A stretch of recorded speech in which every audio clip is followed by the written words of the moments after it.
Stephen தட்சில் அவர்கள் நம்ம திருத்தலத்திலிருந்து ஒரு மாத பத்திரிகை தொடங்குறோம். மாத பத்திரிகைன்னா அவ்வளோ ஈஸி இல்லை. நான் ஒரு வார பத்திரிகையினுடைய ஆசிரியராக, துணை ஆசிரியராக, இணை ஆசிரியராக இருந்திருக்கிறேன். 7 நாட்களுக்குள் ஒரு பத்திரிகையை தயாரிப்பது என்பது 9 மாதத்தில் ஒரு பிள்ளையை பெற்றெடுத்துடலாம். ஆனால் அது கடினம். ஆனால் இது 1 மாதம் இருந்தாலும் இது தமிழகம் தழுவிய அளவிலே இங்கிருந்து நம்ம புனிதருடைய பேர் என்ன? சத்தமா?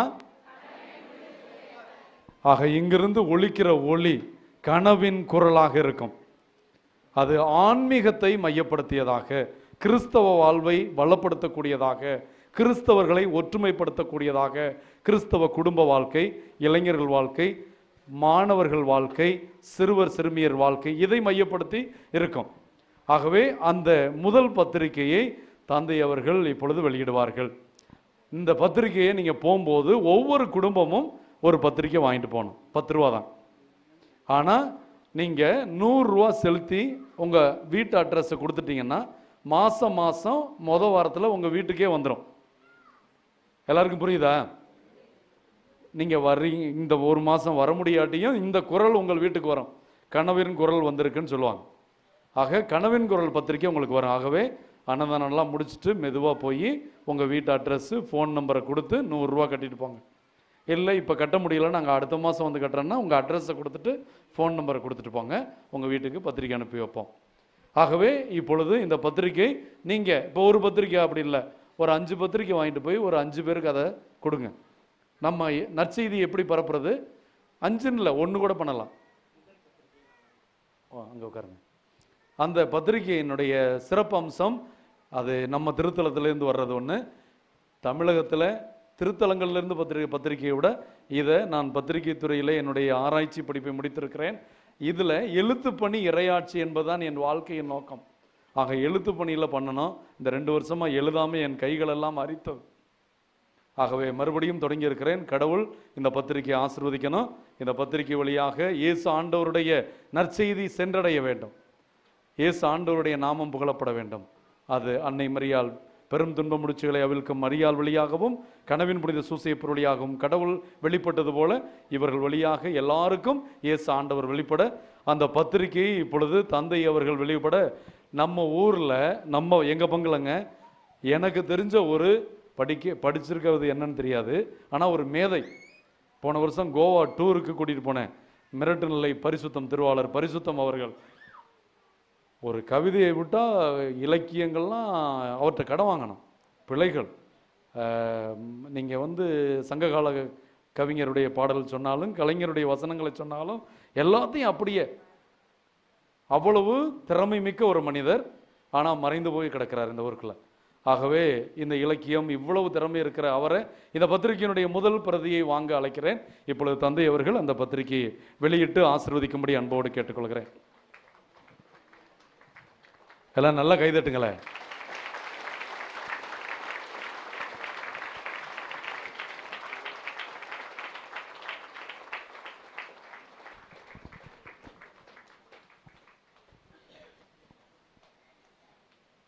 அதனுடைய 2வது பிரதியை பங்கு பேரவை துணைத் தலைவர் மரியராஜ் அவர்கள் பெற்றுக்கொள்ளும்படியும், 3வது காப்பியை திருவாளர் ஜெயக்குடி அவர்கள் பெற்றுக்கொள்ளும்படியும், 4வது காப்பியை அமலன் ஆசிரியர், அவர் ஆசிரியர் குழுவில் இருக்காரு, அமலன் ஆசிரியர் பெற்றுக்கொள்ளும்படியும்,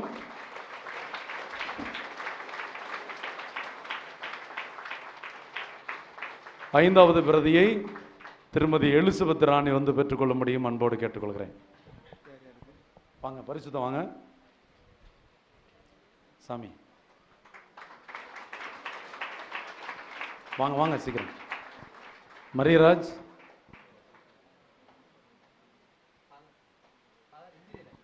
அங்கே இருக்கார். சரி நீங்கள் வாங்க. அசோக் வாங்க.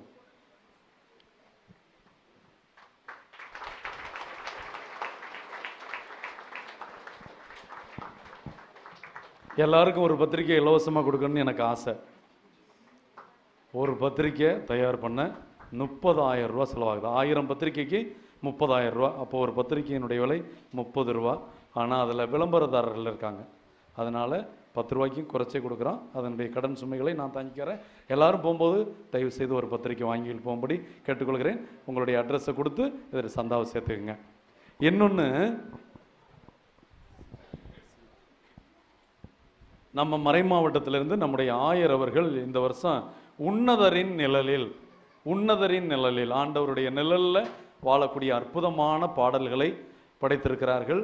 நம்ம மறை மாவட்டத்தினுடைய கலைக்கடல் வெளியீடு தந்தை ஜார்ஜ் அவர்களுடைய தலைமையில் இது நடந்திருக்கு. அற்புதமான பாடல்களை கொண்டிருக்கு. உன்னதரின் நிழலில் இந்த சிடியை எல்லாரும் வாங்கிட்டு போங்க. முடிஞ்சவங்க உங்கள் வீட்டில் நிறைய பேர் வீட்டில் சிடி பிளேயர் இல்லை, சிடி பிளேயர் இருக்கிற வீட்டில் எல்லாம் வாங்கிட்டு போங்க.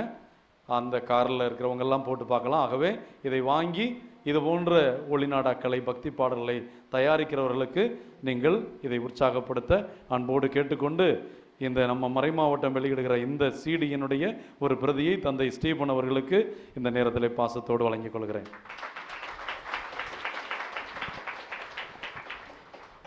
நீங்கள் அடுத்த மாதம், இப்போ நற்கருணை ஆராதனைக்கு அப்புறம் நம்ம போயிடுவோம். அடுத்த மாதம் மார்ச் 19 என்ன? சூசையப்பர் நவநாள், சூசையப்பர் திருநாள். சூசையப்பர் திருவிழா எப்போ? அதனால தான் நம்ம 19 இங்கே வந்து கூடுறோம். சூசையப்பருக்கு 2-3 திருநாள்கள் இருக்கிறது. மே மாதம் 1ஆம் தேதி உழைப்பாளர்களுடைய தினம். அவர் உழைப்பாளர்கள், அவர் ஒரு தச்சர் இல்லை, அதனால திருச்சபை அன்று அந்த உழைப்பாளர்களுக்கெல்லாம் அவரை பாதுகாவலராக கொடுத்துருக்கு.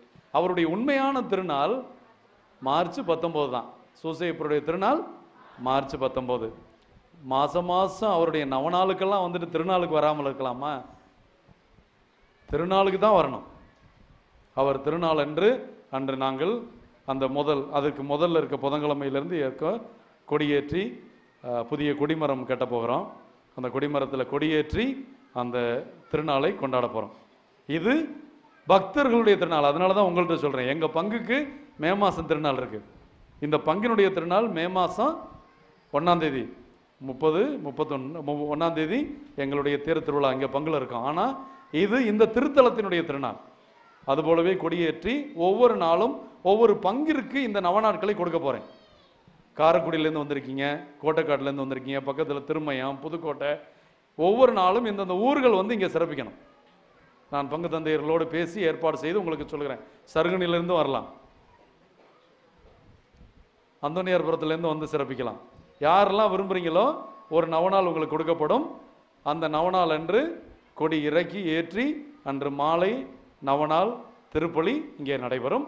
19ஆம் தேதி எல்லா பக்தர்களும் சேர்ந்து இந்த இடத்துல புனித சூசையப்பருடைய, கனவின் சூசையப்பருடைய பெருவிழாவை கொண்டாடி மகிழ்வோம். அன்னைக்கு மட்டும்தான் திருச்சபை. தவக்காலத்தில் ஒரே ஒரு புனிதர், நிறைய புனிதர், நெதம் புனிதர் இருக்காங்க. ஒரு புனிதருக்கு தான் திருச்சபை சுத்தபோசனம் கிடையாது, ஒரு சந்தி கிடையாது, எதுவுமே கிடையாது. மார்ச் 19 கறி காய் எல்லாம் சாப்பிட்டுக்கலாம். ஏன்னா அது ஆண்டவருடைய தகப்பன், ஆண்டவரையே காப்பாற்றுகின்றவர், ஆண்டவருடைய தாய்க்கே பாதுகாவலராக இருந்தவர். கடவுள் வந்து பாருங்க, தன்னை காப்பாற்ற ஒரு மனிதரை கண்டுபிடிச்சிருக்கார்.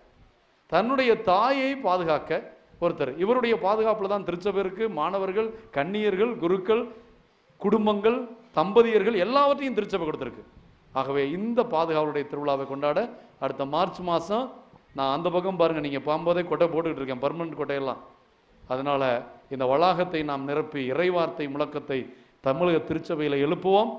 தந்தை அவர்கள் இந்த நாளில் இங்கே வந்து அற்புதமான இந்த திருப்பலியிலேயே நம்மை நற்கருணையோடு இணைக்க செய்து நம் வாழ்க்கையை ஒன்றாக்கி இன்னைக்கு சோகத்தூர், தர்மபுரியில் சோகத்தூர் கார்மேல் தியான இல்லம் இருக்கிறது.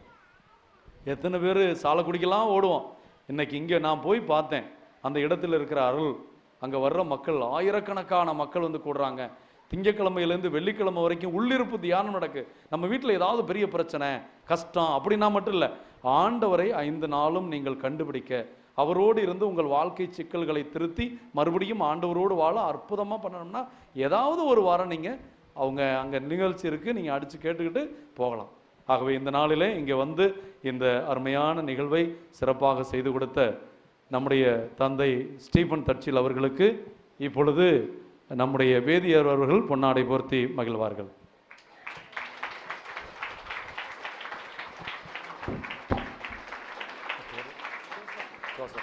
ஒவ்வொரு 19ஆம் இன்பாங்கிற ஒரு சகோதரர் இங்கே வந்து பாடுவார். எல்லாரும் சொல்லுவாங்க தெய்வீகமாக இருக்கு, எல்லாரையும் ஜெபிக்க வைக்கிறாருன்னு.